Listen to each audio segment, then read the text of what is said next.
Hello everyone, welcome to BMS notes. इससे पहले हमने चैप्टर 3 अष्टांग हृदय में ऋतुचर्या का पार्ट 1 लिखा था, जिसमें हमने हेमंत, शिशिर, वसंत, ग्रीष्म ऋतु को कवर किया था। अब हम उसके आगे चैप्टर को कंटिन्यू करते हैं। वर्षा ऋतु। वर्षा ऋतु में सबसे पहले आते हैं ऋतु लक्षण।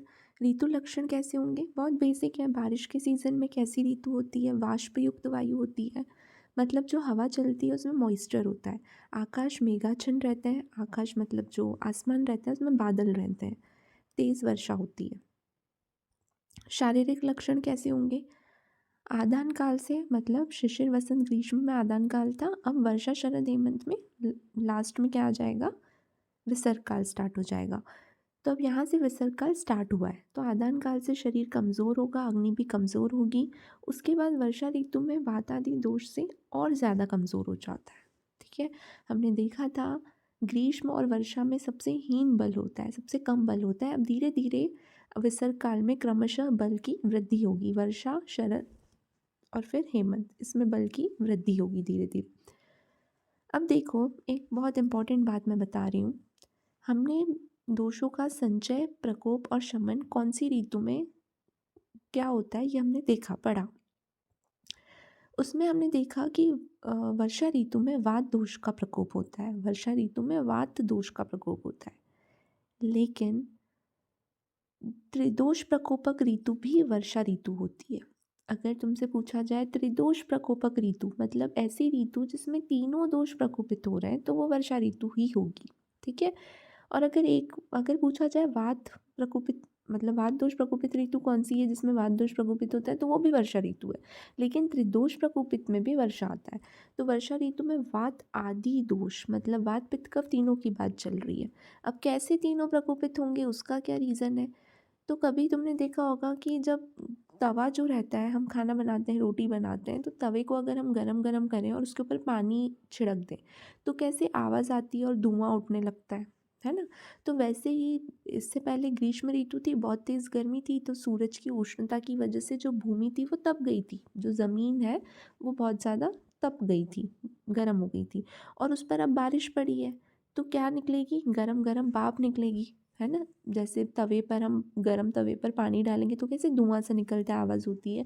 तो वैसे ही गर्मी में जो सूरज की धूप थी वो बहुत तेज़ थी, तो जो पृथ्वी थी, जो भूमि थी, वो बहुत तेज़ गर्म हो गई थी। अब उसके ऊपर बारिश पड़ रही है, पानी पड़ रहा है, तो भाप निकलेगी।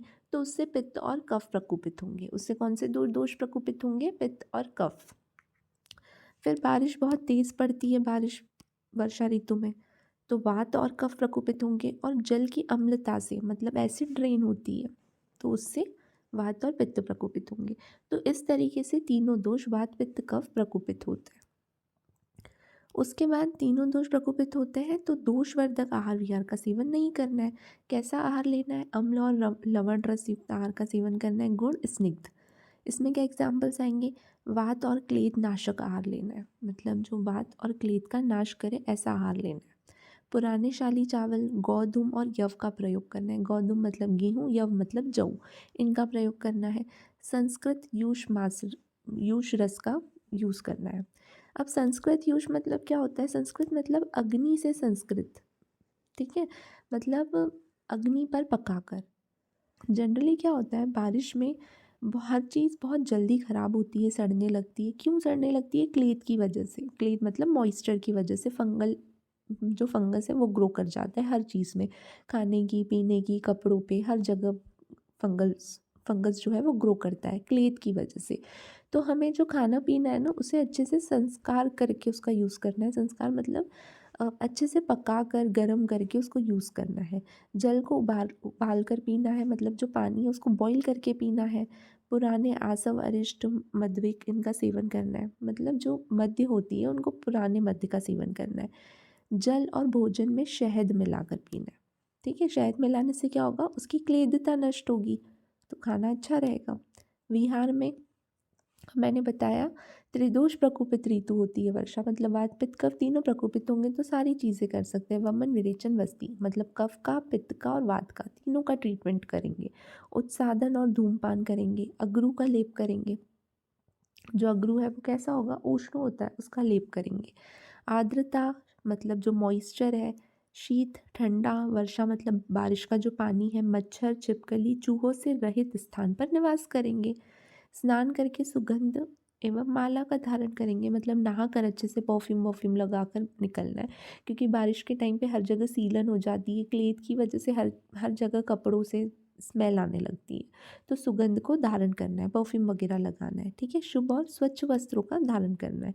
फिर वर्ज्य क्या है, क्या क्या निषेध है, कैसा आहार नहीं खाना है। तो अति द्रव आहार और उद्मंद का सेवन नहीं करना है।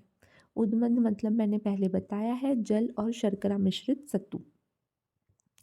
अति द्रव आहार का सेवन नहीं करना है। वर्षा और नदी का जल नहीं पीना है, बहुत इंपॉर्टेंट है। वर्षा और नदी का जल नहीं पीना है। विहार में नदी के जल से स्नान नहीं करना, व्यायाम नहीं करना है, क्योंकि व्यायाम से क्या होगा, वात बढ़ेगा, ऑलरेडी वात प्रकोपित है। अधिक पैदल नहीं चलना, मैथुन नहीं, दिवा स्वप्न नहीं, क्या होगा इन सब से, वात बढ़ेगा, कफ बढ़ेगा, तो इनको हमको नहीं बढ़ाना है। सीधी वायु, ओस और सूर्य की किरणों का सेवन नहीं करना है। फिर लास्ट आता है हमारा शरद ऋतु। शरद ऋतु में ऋतु लक्षण। अब देखो, ये चीज़ तुम लोगों ने भी एक्सपीरियंस की होगी। जब बारिश होती है उससे पहले गर्मी होती है, ग्रीष्म, ठीक है। ग्रीष्म में हम क्या करते हैं, कूलर एसी ये सब चलाते हैं, फिर बारिश होने लगती है। फिर बारिश में मौसम थोड़ा सा ठंडा ठंडा फील होता है, तो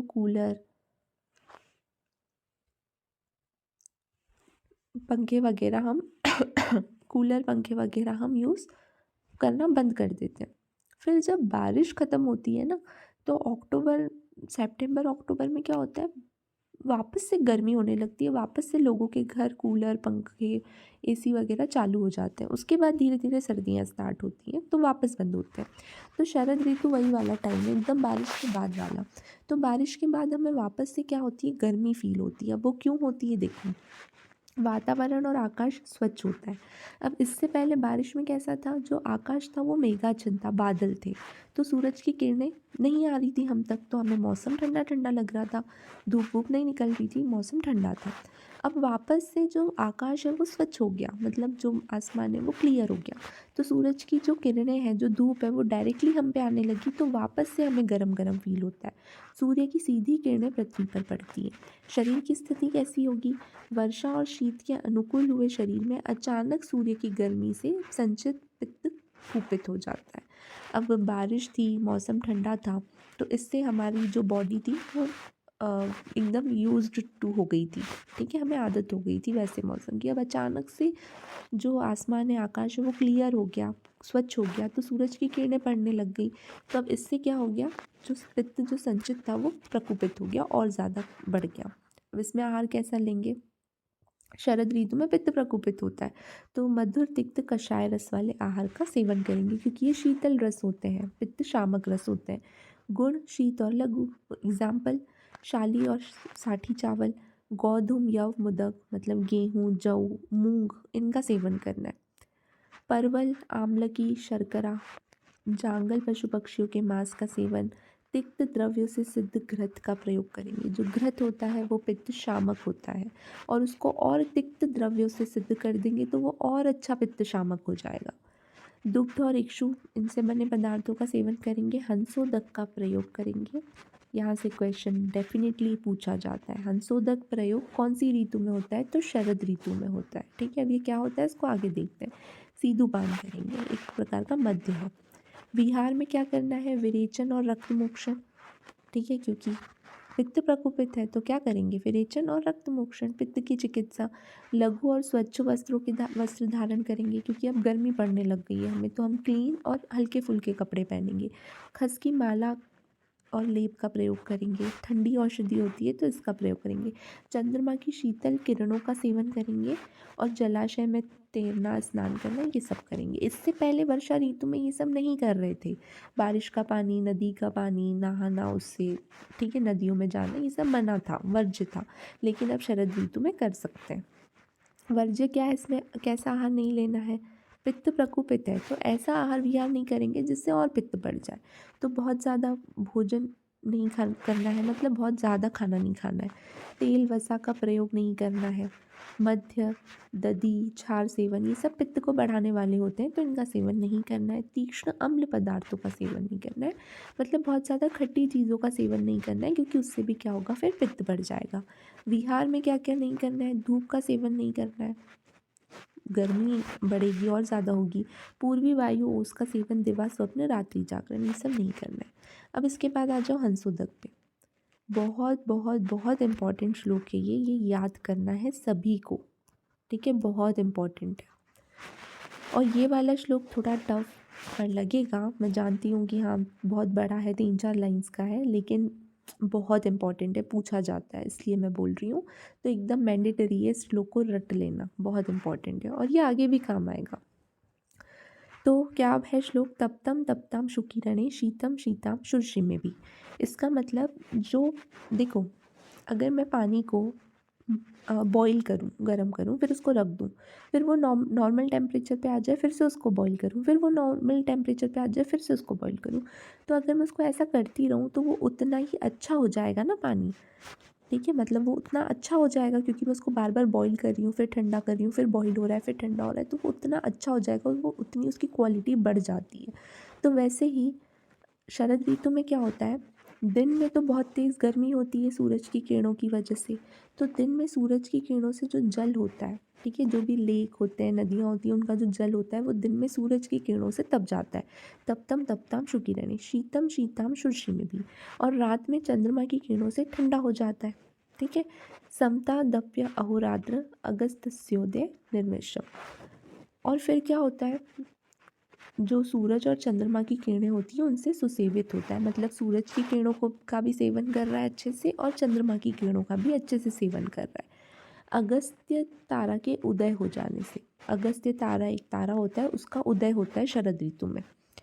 अब यहाँ पर लिखा है, देखो, अगस्त्यो उदय निर्विषम, ठीक है। तो अगस्त्य जो तारा होता है उसके उदय हो जाने से वो जो जल होता है वो निर्विष हो जाता है। निर्विष मतलब दोष रहित हो जाता है।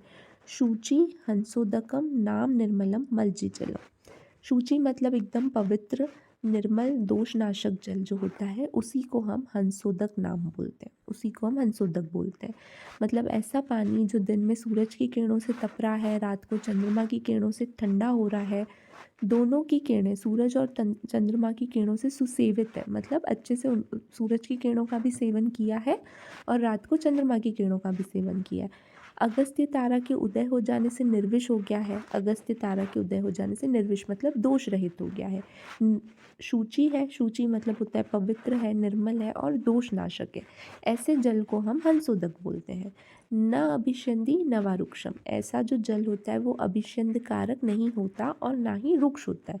न अभिष्यंदी न वा रुक्षम, अभिष्यंदी मतलब होता है जो स्रोतों में अवरोध करे, मतलब जो हमारी बॉडी के चैनल्स हैं उनमें ब्लॉकेज लाना, उनमें रुकावट उत्पन्न करना, वो अभिसंधि होता है। तो ये वाला जो जल होता है हंसोदक, ये अभिसंधि नहीं होता है, न अभिसंधि, न वा रुक्षम, ना ही रुक्ष होता है, ठीक है। पानादिश्व अमृतोपमम, और ये अमृत के समान गुणों वाला पीने योग्य जल होता है, मतलब इसको पी सकते हो, ये अमृत के समान हो जाता है गुण वाला।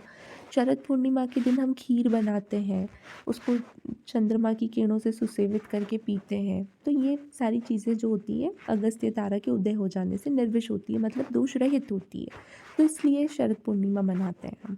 तो ये जो है हंसोदक, ये बहुत इम्पॉर्टेंट है, इसको याद करना है और ये पूछा जाता है।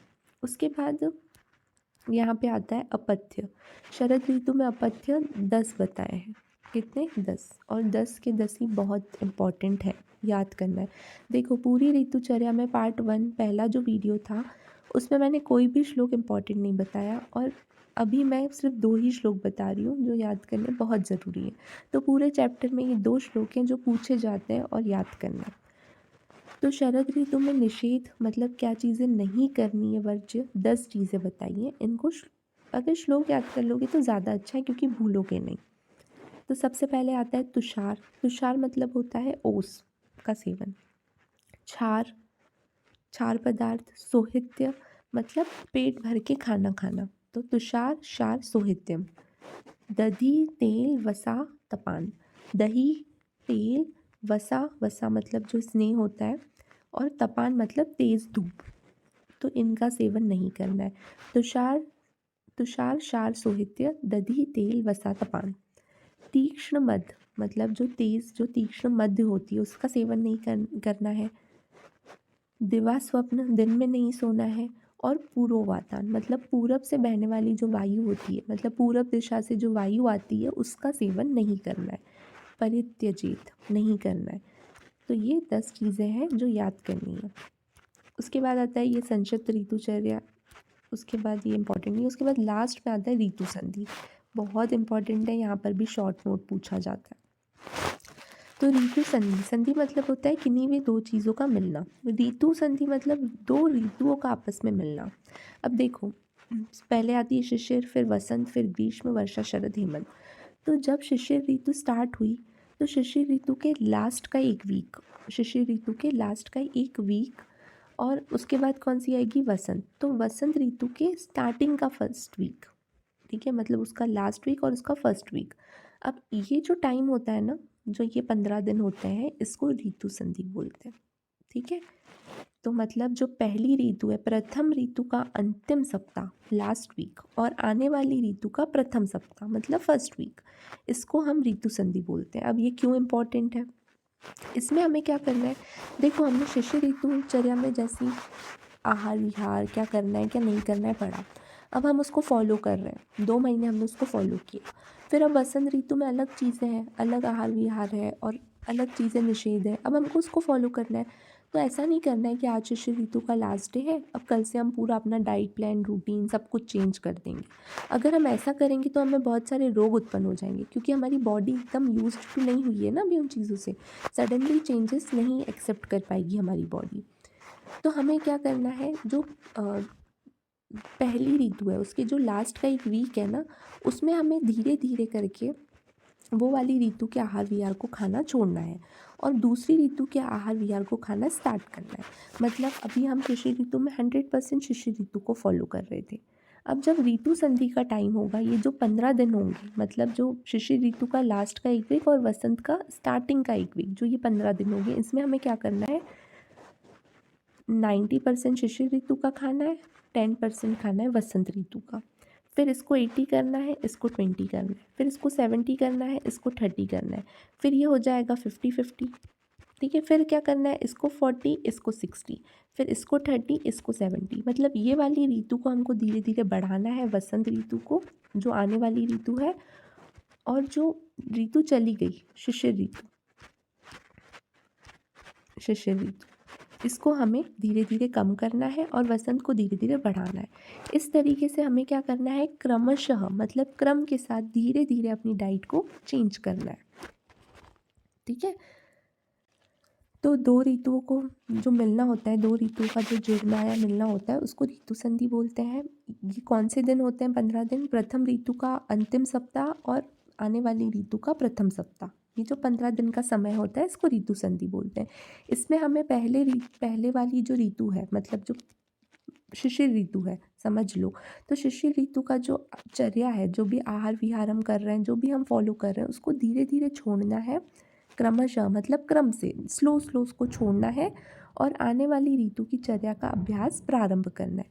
मतलब जो आगे ऋतु आ रही है उसका अभ्यास, उसकी प्रैक्टिस हमें धीरे धीरे स्टार्ट करनी है। यदि आप पहली ऋतुचर्या को, अगर हम पहली ऋतुचर्या को सहसा छोड़कर दूसरी ऋतुचर्या को सहसा प्रारंभ करेंगे, मतलब सडनली हम पहली ऋतुचर्या को छोड़कर नेक्स्ट ऋतुचर्या को सडनली स्टार्ट करेंगे, तो हमें बहुत सारे असात्मय जनित रोग उत्पन्न हो सकते हैं। असात्मय जनित मतलब कि हमारी बॉडी यूज टू नहीं थी, अडॉप्ट नहीं किया था हमारी बॉडी ने, अब हम एकदम से चेंज करेंगे तो इस वजह से हमें बहुत सारे रोग उत्पन्न हो सकते हैं। तो यहाँ पर हमारा ये चैप्टर कंप्लीट हो गया है, चैप्टर 3 ऋतुचर्या। अगर आपने पार्ट 1 नहीं देखा है तो नीचे डिस्क्रिप्शन बॉक्स में पार्ट 1 की लिंक है, पहले उसको देखना, उसके बाद इस वीडियो को देखना। और अगर आपको ये नोट्स अच्छे लगे हैं तो नीचे व्हाट्सएप ग्रुप की लिंक और व्हाट्सएप नंबर है, आप मुझसे ये नोट्स ले सकते हो। अगर ये वीडियो अच्छा लगा हो तो अपने फ्रेंड्स के साथ शेयर करना, वीडियो को लाइक करना, चैनल को सब्सक्राइब करना। Thank you for watching.